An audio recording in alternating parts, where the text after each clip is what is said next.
Thanks for joining us. We are live at 5. We're ready to get to your thoughts about our top story today. I'm Cheryl Preheim along with Aisha Howard and Caitlin Ross, and we are talking about whether college athletes should make money for their talents because everybody else around them is making a lot of money on their talents. Wes Blakenship is with us, our sports guy, because this is not a new topic to sports, but California has us talking about it in a new way. California, as it tends to do, is driving change. They've done it federally with legislation throughout the years, and now they're trying to force the NCAA's hand. And they're not the only state to do it. They're just the first. Governor Gavin Newsom signing this bill into law on LeBron James' HBO show, The Shop. Now, athletes collegiately are able to seek agents. They can seek money off of their name and likenesses. No school is making them do this. They're just allowed to do it without repercussions. They can sign with an agent, and the deals cannot compete with university sponsorships. So this is something that, as you mentioned, Cheryl, has been talked about for years.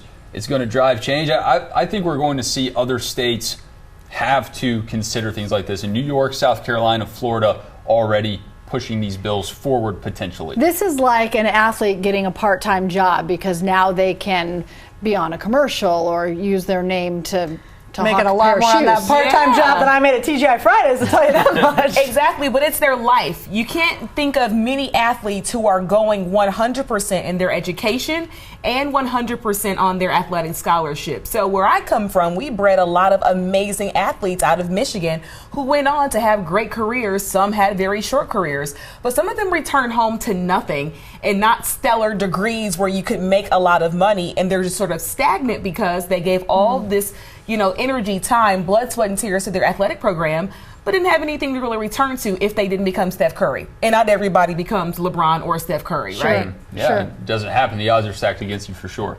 And a lot of people are making money. I mean, the broadcast deals on these sports alone, the $1 billion just to broadcast the NCAA tournament, players are not seeing any of that. Some people saying, hey, a lot of people are getting rich, just not the people putting in the work. Yeah, let's see what you guys have to say about this. We got some comments here, a lot of good ones here. So the first one comes from Thaddeus. He says, I hardly ever agree with the crap that California puts forward. I agree with this one. The NCAA makes billions of dollars off these athletes, and they barely get by. They eat ramen just like the rest of the people. So where I went to school at Syracuse, not only was it an academic scholarship, but they also were given meal plans. They were given homework assistance. In some of my classes, their essays were collected in a separate pile because they were given an additional educational bump. So I do think there are a lot of perks that these athletes are getting. I don't know where I come down on this one. I wasn't a collegiate athlete. It's hard to decide. But I think they are getting some payback for what they're doing. They're getting thousands of dollars in educational scholarships. Like I said, they also get those meal plans, the books, the tutors. There is some payoff for that. And this certainly is a divisive topic. I think I posted on my Facebook page, and I got a lot of responses. Stephen there, absolutely not. Now these schools will start e-recruiting based on what compensation they can offer the athletes. This will start a bad trend in college football where players start going west simply because they can be paid.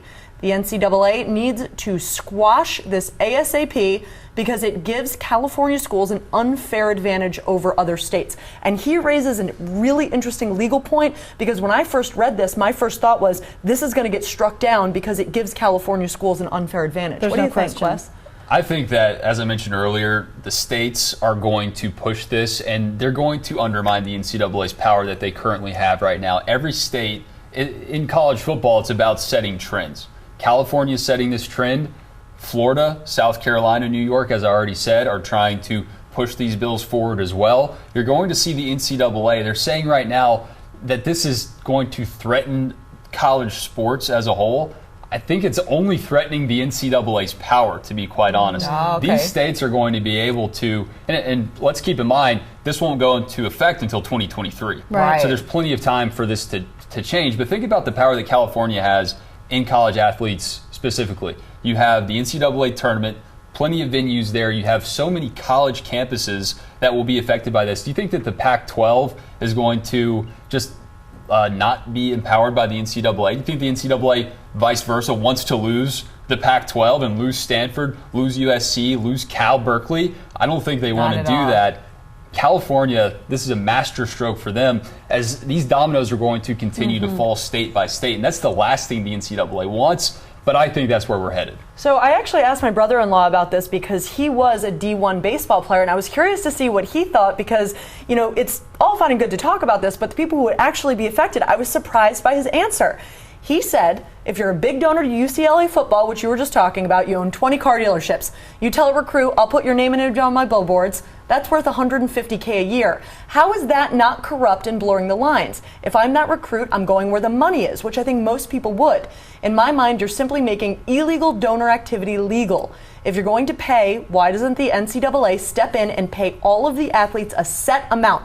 All sports, all schools. Now you have free education and some money. And he raises a great point there because I think it would be very inequitable the way it's written right now. You're talking about men who play football and basketball who are going to make money. Any other athlete, I don't see them getting endorsement Swimming, deals. track and field, lacrosse, tennis. Yeah. It's true. Yeah, I went to high school with Maya Moore, who was arguably the greatest women's basketball player of all time. I mean, I think if you're good enough, it's the open market. This is capitalism in America. If you're good enough to call for those dollars and get those sponsorships, you're going to find them. And the key part of this that we haven't really brought up is the agents. Agents will be a part of this equation. Sure. You're not just going to have some rinky-dink car dealership coming after these players. They're going to be smart about it. They're going to sign with agents, and the agents will drive this as well. And the agents will want to see this change. All That's right, we for want to know sure. what you think. There's so much to say about this. So comment below, join our conversation. Don't forget to subscribe to our YouTube channel. We post here every weekday, and follow us on social media so you can be part of this conversation and part of the show. See you later.